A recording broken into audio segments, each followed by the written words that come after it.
안녕하십니까. 저는 교육부 대학경영혁신지원과에서 학교 법인 업무를 담당하고 있는 이인섭 사무관입니다.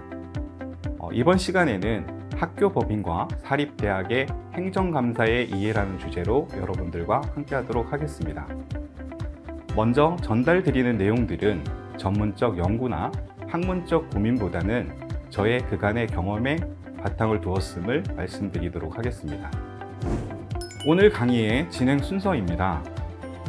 먼저 사립대학에 대한 감사의 정의와 감사를 실시할 수 있는 근거 등을 알아보는 전반적인 감사의 이해 시간을 갖도록 하겠습니다.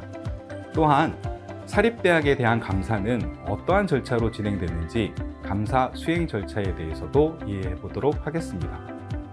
나아가서 최근 교육부가 사립대학에 대해서 실시하고 있는 감사 방향과 과거 사립대학에서 주요 처분받았던 지적 사례에 대해서도 함께 알아보도록 하겠습니다. 제1장 행정감사 개요입니다. 감사의 정의와 목적에 대해 알아보고 사립대학에 대해서 감사를 실시하는 근거와 감사 종류, 처분 등을 알아보는 시간을 갖도록 하겠습니다.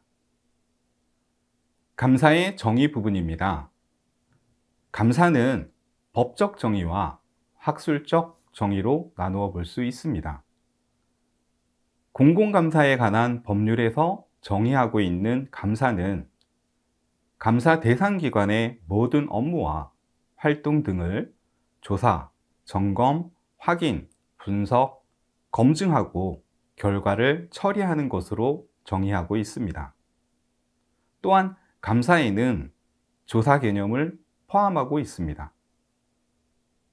감사는 대체로 비판적 의견을 표명하고 있지만 조사는 특정 목적을 위하여 특정 사안에 관해서 실시된다는 점에서 그 범위가 감사보다 제한되게 됩니다.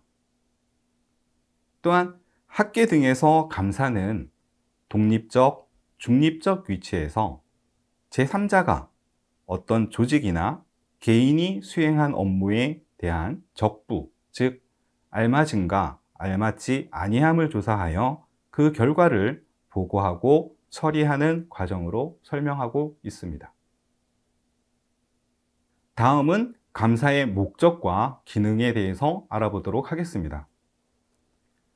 사립대학에 대한 감사를 하는 목적은 고등교육의 최소한의 질을 확보하는 책임성 확보 장치이고 부정과 부당을 차단함으로써 교육 투자의 성과를 높이며 학생, 학부모, 교직원, 정부기관 등 교육 수요자에게 학교에 관한 올바른 정보를 제공하도록 지원하는 데 그 목적이 있다고 하겠습니다.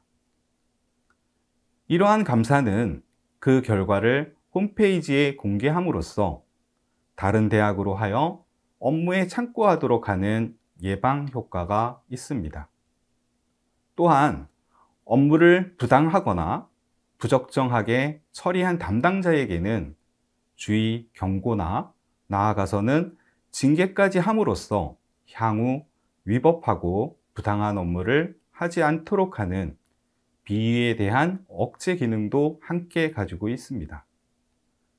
나아가서 감사 지적사항에 대해 그러한 행위를 차단하고 기관의 자율적 의사 결정 시에 중요한 기준으로 작용하는 등 자기 통제와 자율 관리 기능이 있으며 사학의 자주성과 공공성의 추구 이념으로서 개별 사항마다 애매모호한 점이 많이 있는데 감사를 통해 지침 등 업무 방향을 제시하는 기능도 함께 내포되어 있습니다.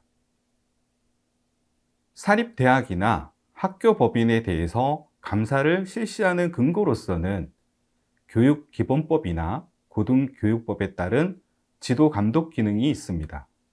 또한 사립학교법상 감독에 필요한 장부, 서류 등을 검사할 수 있다는 법령을 근거로 해서 학교 법인이나 사립대학에 대한 교육부 감사를 실시하고 있습니다. 다음은 사립대학에 대해 실시하는 감사의 종류에 대해서 알아보도록 하겠습니다. 교육부 감사규정 제3조에 따르면 감사에 대해서 크게 세 가지로 구분하고 있습니다. 종합감사, 재무감사, 특정감사로 구분할 수 있습니다. 먼저 종합감사는 감사 대상 기관의 주 기능, 주 임무, 조직이나 인사, 예산 등 업무 전반의 적법성과 타당성 등을 점검하기 위하여 실시하는 감사로 많은 인원으로 감사반을 구성하여 최소 2주간 현장에서 감사가 진행됩니다. 주로 학교법인, 조직인사, 예산회계, 입시학사, 산단연구비, 시설 물품, 부속병원 등 총 7개 파트로 구분하여 약 10명에서 20명가량 현장 감사관이 참여하게 됩니다. 이에 반해 재무감사는 예산의 운용 실태, 회계 처리의 적정성 등의 검토와 확인 위주의 감사로 약 5명에서 7명 내외의 감사관이 약 1주에서 2주 동안 감사를 진행하고 있습니다. 특정감사는 특정한 업무, 사업, 자금 등에 대하여 문제점을 파악하여 원인과 책임 소재를 규명하고 개선 대책을 마련하기 위하여 실시하는 감사입니다. 특정감사는 특정 업무에 대한 감사와 특정 사안에 대한 감사 조사로 구분할 수 있으며, 특정 업무에 대한 감사는 문제 발생이 우려되는 특정 업무를 선정하여 업무 처리 실태의 적합 여부와 개선 여지를 심층적으로 들여다보는 감사로, 교육부는 연구비, 교직원 채용, 적립금 실태 등 특정 업무에 대하여 감사를 실시해 왔습니다. 특정 사안에 대한 조사 감사는 진정, 언론 보도 등 정보에 의해 비위 또는 불합리한 사실을 인지하였거나 특정인에 대한 사정기관의 이첩사항 등으로 사실관계를 확인, 규명하여 필요한 조치를 요구하는 사안감사로 이해될 수 있습니다. 다음은 감사 결과의 통보 및 처리 사항입니다. 교육부 장관은 특별한 사유가 없으면 감사가 종료되고 난 후 60일 이내에 해당 기관으로 감사 결과를 통보해야 합니다. 감사 처분은 행정상, 재정상, 신분상 조치로 구분할 수 있습니다. 행정상 조치에는 개선, 시정, 통보, 권고, 문책 등이 있으며, 회수와 변상, 보전 등의 재정상 조치와 징계, 주의 경고의 신분상 조치로 구분할 수 있습니다. 한편 처분을 위한 양정을 정할 시에는 감사 결과를 보다 객관적이고 공정하게 처리하기 위하여 감사 처분 심의회를 운영하고 있습니다.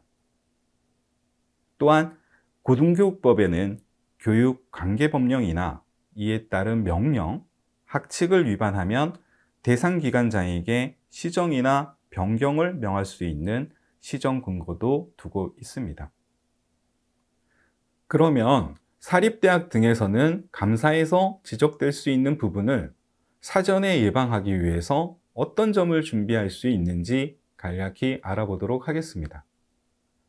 첫째로 사립학교법 등 업무 관련 법령 숙지가 무엇보다 중요하다고 생각합니다. 대부분 지적사항은 법령이나 지침 등에 대한 숙지가 잘 되지 않은 상태에서 과거 업무 관행에 따라 처리한 경우 많은 지적 사례들이 나오고 있습니다. 두 번째는 내부 통제 기능을 활성화하는 것입니다. 자체 감사 기구를 설치 운영하거나 업무 처리 시에는 사전에 자문 등을 활용하여 업무 처리에 있어 책임성과 투명성을 확보하는 것이 감사 지적을 사전에 예방하는 주요 방법이라 할 수 있겠습니다. 세 번째는 타 대학 등의 처분 사례 숙지입니다. 타 대학의 감사 사례를 통해 자체적으로 시정을 하거나 예방 업무에 활용하는 것도 감사 지적 예방에 중요하다고 생각합니다. 제2장 감사 수행 절차입니다. 행정감사 계획 수립부터 감사 결과 공개까지의 감사 수행 절차에 대해 알아보는 시간을 갖도록 하겠습니다. 통상 행정감사는 연말, 연초, 대학 기간별 특성 등을 고려하여 연도별 행정감사 기본계획을 수립합니다. 연간 감사계획에 따라 월별 감사계획을 수립하고 감사 실시 예정 2주 전에 해당 감사 대상 기관에 감사를 실시함을 통보하며 감사에 필요한 기본적인 자료 제출을 요구하게 됩니다. 감사 계획에 따라 감사반으로 편성된 분야별 감사자들은 관련 법령이나 감사 대상 기관의 지침 등을 숙지하고 감사 기관이 사전에 제출한 자료에 대한 분석을 하며 또한 그 대상 기관이 선행 감사 결과를 파악하고 해당 기관의 민원 제기 사항 등 정보를 수집하여 현장 감사를 수행하게 됩니다. 현장 감사에서는 감사 증빙 서류를 확보하게 됩니다. 증빙 서류 종류에는 확인서, 문답서, 질문서가 있습니다. 확인서는 감사 결과 처리가 필요한 사항에 대하여 증거를 보강하기 위해 필요한 경우에는 관련자로부터 관련 사항에 대한 사실관계 등을 기술한 형태로 업무 담당자 등으로부터 확인을 받는 서류입니다. 또한 문답서는 감사 결과 확인된 사안이 변상 또는 징계 사유에 해당하거나 그 밖에 중요 사항과 관련되어 그 책임의 소재와 한계를 분명히 하고 행위의 동기, 배경 또는 변명을 듣기 위하여 필요한 경우 감사자의 질문과 피감사자의 답변 내용을 문답 형태로 기록한 서면 증거 서류를 말합니다. 질문서는 감사 결과 위법, 부당 또는 개선을 요한다고 인정되거나 업무 처리 내용이 미심한 사항 등에 대해 관계기관장이나 부서장으로부터 사건의 경위, 배경, 처리 대책, 기타 의견 등을 들을 필요가 있을 때 질문의 내용을 기재하여 송부하게 되고 책임 있는 답변을 요구하는 서면을 말합니다. 현장에서의 감사가 끝나게 되면 분야별 감사 결과 보고서를 작성하여 감사 처분 심의의 처분 심의를 받게 됩니다. 감사 처분 심의의 이후 분야별 감사 결과 보고서를 수합하게 됩니다. 수합 이후 감사 결과 보고서를 작성하여 감사 대상 기관에 처분을 통보하며 재심 청구 시에는 재심 사유에 대한 검토와 감사 처분 심의의 심의를 거쳐 감사 결과를 최종 확정하여 대상 기관에 통보하게 됩니다. 감사 처분이 확정되면 처분에 따른 이행을 독려하고 감사 결과는 교육부 홈페이지를 통해 개인정보는 익명 처리 후에 처분서 전문을 공개합니다.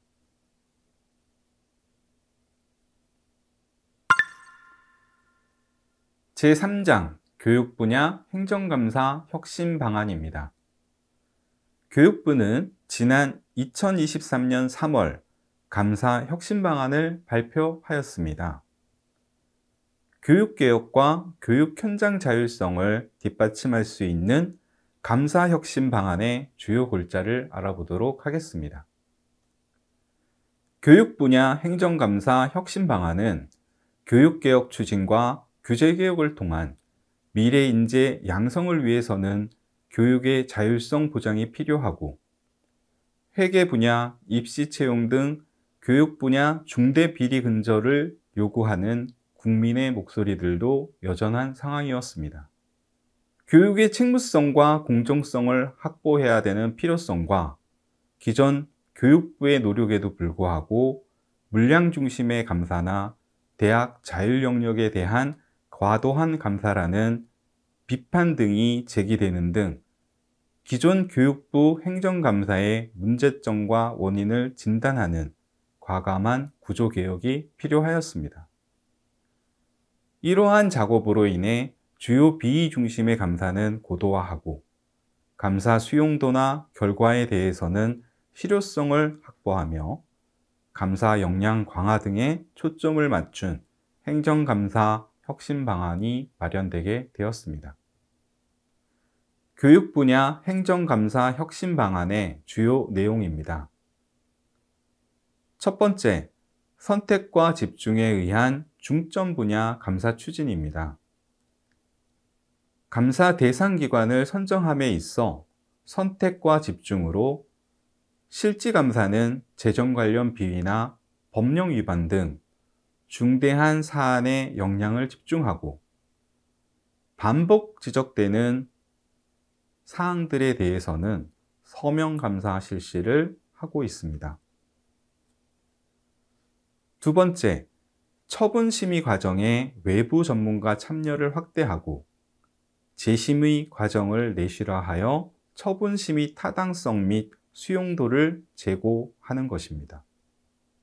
세 번째, 처분 양정에 있어 단순 자체 규정 위반, 제도 운영상 문제 등으로 야기된 사안 등에 대해서는 기관 차원의 자율 개선이나 현지 조치로 확대하고 있습니다. 교육 분야 행정감사 혁신 방안을 세부적으로 알아보도록 하겠습니다. 첫 번째, 선택과 집중 감사입니다. 기존에는 사립대학 중 감사를 받지 않은 대학 위주로 학교 운영 전반에 대한 종합감사를 실시해 왔습니다. 하지만 혁신 방안 발표 이후에는 교육 현장의 책무성, 공정성에 큰 영향을 미칠 수 있는 회계 분야, 입시 분야, 채용 중심으로 감사를 진행하고 대학별 주요 회계 지표 모니터링을 지속하며 정책 부서의 의견을 토대로 감사 분야를 발굴하고 있습니다. 두 번째, 감사 처분 심의의 수용도 및 신뢰도 제고입니다. 원처분 심의 시 내부 직원 7명으로 감사 처분 심의회를 운영해 왔으나 외부 전문가 3명, 타 부서 직원 3명, 재심의회는 9명 전원 외부 위원으로 구성하는 등 외부 위원을 대폭 확대하였고 재심의 시에는 원심 담당자가 사안을 검토하였으나 현재는 재심 담당자를 별도로 지정하여 검토하고 중대하거나 쟁점이 있는 사안들은 외부 전문가 집단으로 구성된 감사운영위원회의 사전 논의 등을 거치거나 수강기관에 추가 소명 기회를 부여하는 등 감사 신뢰도를 제고하고 있습니다. 세 번째, 그 밖의 사항으로 학칙에 따른 학사 운영, 자체 규정 위반 사항 등 경미한 사안에 대해서는 기관 차원의 자율 조치와 현지 조치를 확대하고 있습니다. 또한 감사 대상 기관의 감사 부당 경감을 위해 감사장에 사전 비치했던 50여 종의 서류 비치를 폐기하고 가급적 대학의 전자 시스템을 활용한 감사를 실시하고 있습니다. 한편 재무지표 모니터링 체계를 구축하여 재정 분석 자료를 제공하고 이상 징후가 감지된 대학에 대해서는 현장 실지 감사 여부를 결정하는 기초 자료로 활용하고 있습니다. 제4장 감사 처분 지적 사례입니다. 이번 장에서는 학교 법인 운영과 밀접한 관련이 있는 법인 회계 분야, 재산관리 분야, 조직 인사 분야의 감사 주요 사례를 살펴보도록 하겠습니다.